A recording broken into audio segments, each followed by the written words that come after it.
adalah modalitas yang mengirimkan impuls listrik ke saraf yang menyebabkan otot berkontraksi meniru potensial aksi yang berasal dari sistem saraf pusat. MES melibatkan aplikasi impuls listrik ke saraf tepi yang mengontrol otot. Tujuan utama MES adalah untuk meningkatkan kekuatan otot, meningkatkan daya tahan, dan memfasilitasi pemulihan motorik dapat diterapkan selama gerakan fungsional atau tanpa gerakan fungsional. Mekanismenya secara mudah adalah elektroda ditempatkan pada kulit di atas otot yang akan distimulasi. Stimulan listrik menghasilkan impuls yang ditransmisikan melalui elektroda. Impulsnya meniru potensial aksi yang berasal dari sistem saraf pusat untuk menginduksi kontraksi otot.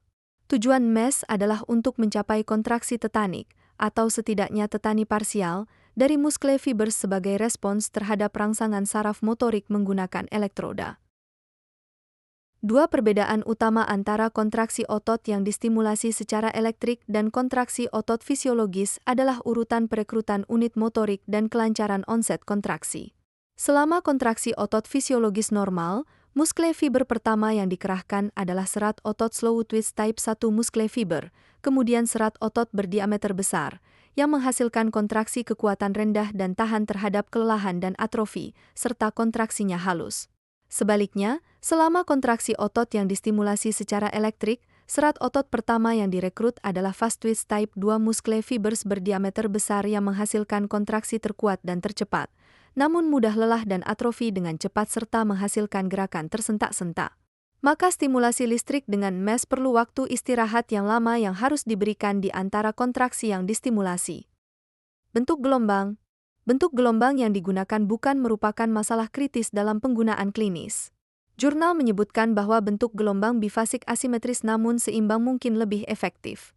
Namun, ada juga argumen yang menyatakan bahwa bentuk gelombang simetris bifasik mungkin lebih efektif bila menyangkut stimulasi kelompok otot besar, misalnya quadricep, namun sebenarnya lebih berkaitan dengan muatan fase daripada bentuk gelombang itu sendiri. Jadi, kalian bisa memilih jenis gelombang bifasik asimetris. Beberapa jurnal juga mendukung bentuk gelombang asimetris daripada simetris. Ada hubungan yang kira-kira linier antara intensitas saat ini dan kekuatan kontraksi. Efek paling besar dengan intensitas arus paling kecil dengan menggunakan arus AC bifasik pulsate atau burst. Dalam penerapan MES, penting untuk mempertimbangkan proporsi waktu kerja otot terhadap jumlah waktu istirahatnya. Ada duty cycle yang menentukan proporsi untuk kontraksi dan relaksasi. Disarankan minimal menggunakan siklus yang sama yaitu 1:1, namun hanya untuk pasien yang lebih kuat sedangkan ini tidak sesuai untuk pasien dengan kelemahan atau atrofi otot yang signifikan. Menggunakan waktu istirahat yang lebih lama akan mengurangi potensi kelelahan, maka semakin lemah otot yang distimulasi, semakin lama fase istirahat, jadi proporsi istirahat yang lebih panjang. Pengaturan ramp di beberapa merek alat membuat stimulus lebih nyaman, lebih dekat dengan kontraksi fisiologis dan juga memudahkan pasien untuk ikut berkontraksi ketika menggunakan alat. Misalnya penguatan otot quadricep pasca operasi lutut. Pulse duration, puls yang lebih panjang, relatif, lebih efektif.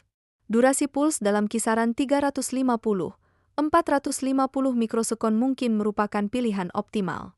Sedangkan, berdasarkan penelitian klinis, frekuensi yang paling umum digunakan adalah antara 10–50 Hz, bergantung seberapa banyak aktivasi otot yang ingin dicapai dan kelelahan atau ketidaknyamanan pasien. Aplikasi MES bisa untuk rehabilitasi, mencegah atrofi otot pada pasien yang tidak dapat melakukan kontraksi otot secara voluntari sadar karena cedera atau kondisi neurologis. Juga latihan kekuatan strengthening dengan meningkatkan kekuatan, strength, dan daya tahan, endurance, otot baik pada atlet maupun individu yang baru pulih dari cedera, serta muscle conditioning digunakan untuk meningkatkan kinerja otot. Stimulasi listrik fungsional untuk menciptakan gerakan terarah pada pasien dengan kelemahan total pada alat gerak, sehingga memungkinkan mereka melakukan tugas seperti menggenggam atau berjalan. Aplikasi alat stimulator, yaitu tipe perangkat portable dan unit kombinasi, MES dengan arus listrik lainnya misal TENS, IF, dan HVPC. Biasanya, perangkat dengan keluaran daya tinggi diperlukan saat menggunakan elektroda besar, mengaktifkan banyak otot, atau menstimulasi kelompok otot besar. Kontraksi otot tetanik sulit dicapai bila menggunakan perangkat dengan keluaran daya yang tidak mencukupi. Sedang, mode stimulasi konstan, on terus-menerus, siklus on dan off, amplitudo harus disesuaikan hanya ketika digunakan arus ke pasien. Elektrode, macamnya seperti self-adhesive, Prigalet mempunyai kelebihan tidak mengharuskan untuk menggunakan strap atau tali pengikat untuk aplikasinya. Sedang kekurangannya penggunaan berulang kali menyebabkan hilangnya konduktivitas dengan cepat dan penurunan daya rekat. Kalau karbon rubber electrodes harus menggunakan strap atau tali pengikat namun menghasilkan konduksi listrik terbaik dan distribusi arus paling merata di seluruh permukaan elektroda. Polaritas elektroda, katoda berarti elektroda bermuatan negatif.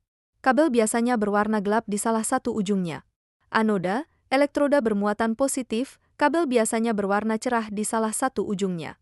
Penempatan elektroda bisa dengan monopolar electrode placement. Tempatkan katoda pada titik motorik, MP, otot target dan anoda secara proksimal pada otot target, pada otot terdekat yang disuplai oleh saraf yang sama, atau di atas saraf suplai. Penempatan ini harus dipertimbangkan ketika bentuk gelombang menghasilkan lebih banyak aliran arus baik dalam arah positif atau negatif, sehingga menciptakan sirkuit dengan katoda dan anoda yang jelas. Pengaturan monopolar sering diindikasikan ketika menargetkan otot kecil. Bipolar electrode placement, kedua elektroda pada muscle belly atau pada ujung proksimal dan distal otot atau kelompok otot. Penempatan ini harus dipertimbangkan ketika bentuk gelombang menghasilkan aliran arus yang sama dalam arah positif dan negatif. Kedua elektroda dianggap aktif, dan masing-masing elektroda memiliki fase positif dan negatif pada setiap pulse.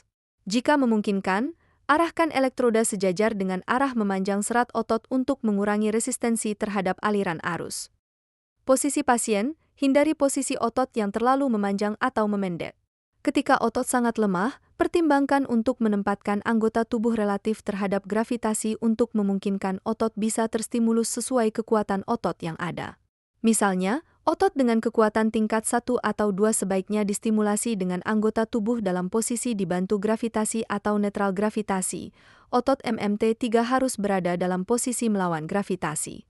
Gerakan pasien juga bisa kombinasi gerakan voluntari, membayangkan ototnya bergerak memiliki potensi lebih besar untuk menginduksi plastisitas motor korteks pasca stroke dibandingkan dengan S atau exercise saja. Untuk keamanan pasien, cek sensasi dan hindari pemakaian logam metal di area YG akan diberikan treatment. Hindari area dengan luka atau kulit yang mudah iritasi, bersihkan dengan alkohol atau air terlebih dahulu. Jelaskan risiko dan manfaatnya sebelum mendapatkan persetujuan dari pasien. Jelaskan dengan jelas apa yang mungkin dirasakan pasien dan tanda-tanda umum apa yang harus diwaspadai selama treatment. Bersihkan dan pastikan turunkan intensitas ketika akan melepas pad elektrode. Manfaat penggunaan adalah untuk meningkatkan kekuatan dan daya tahan otot, meningkatkan tonus otot, meningkatkan aliran darah dan mempercepat penyembuhan, mengurangi spasme otot dan nyeri, membantu dalam mempertahankan atau meningkatkan rentang gerak, meningkatkan relaksasi. Indikasinya untuk meningkatkan kekuatan otot dan mencegah atrofi otot. Untuk meningkatkan dan mempertahankan rentang gerak di sekitar sendi. Untuk mengurangi spastisitas dan kejang otot spasme. Untuk meningkatkan fungsi kardiovaskular melalui aktivitas kelompok otot besar. Kontraindikasinya ketika pasien menggunakan alat pacu jantung, memiliki area infeksi jaringan aktif dan kulit mengalami kerusakan, pasien tidak mampu memahami instruksi dan memberikan umpan balik, pasien sedang hamil, memiliki penyakit pembuluh darah perifer. Dosimetri bergantung kondisi pasien, namun dapat diperkirakan frekuensi adalah banyaknya denyut pulses per detik, sekitar 20-50 puls per skacon. Durasi puls, mikrosekon, untuk otot kecil diperkirakan sekitar 150-200 dan otot besar 200-300. Ramp time 2 detik, rasio on, off diset dengan perbandingan 1:1, treatment total antara 10-30 menit. Frekuensi sesi sekitar 3 kali per minggu. Misal pada sebagian besar kasus neurologis, frekuensi diatur antara 20-100 Hz untuk fasilitasi serabut otot tipe 1, 20-35 Hz, dan tipe 2, 30-70 Hz.